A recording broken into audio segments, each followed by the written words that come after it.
Concepts are objective, in my opinion, and that means they are in accordance with the facts and in accordance with a conceptual reasoning process of knowledge, of how we know. It's part of what goes on. We have to obey the facts, and we have to obey the rational, scientific, logical process of how we form concepts. If you hear the word concept, people aren't using it in the same way. Some people use it as objective like that, but some people mean it in a different way. It's important to know some different philosophies out there to be aware of where someone might be coming from when they use the word concept. For Immanuel Kant, a concept was not what I just said. It was not objective. A concept was something that gave identity to things. But if you look, a dog already has identity. Green already has identity. By deduction already has identity.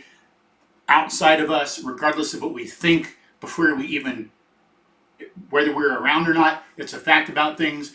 But for him, maybe there's identity out there, but we don't know it, according to him. And what we do think of as a dog or green is given identity by the mind, by concepts.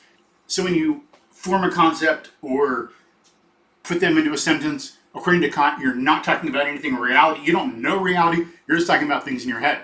Think about the consequences of that. Not good. For Plato, it's not about experience. Experience is full of illusions and lies. A concept would be identification of some form in another world. You're aware of that. So they're not relevant for properly moving through this world. They're only meant to tell you about these forms or ideas in some other realm. For John Dewey, a concept would be something that helps you adapt and survive. It doesn't have anything to do with the truth. For him, truth was what enabled you to manipulate or get around a situation. That's his definition of truth. It wasn't objective as you think of it. So for Dewey, if something actually happened, and then you lie about it to someone else later to get out of a situation or to free yourself of a problem, that is truth according to him. There's some different views about knowledge and concepts and organizing information in our heads mentally. A few right there, and there are others.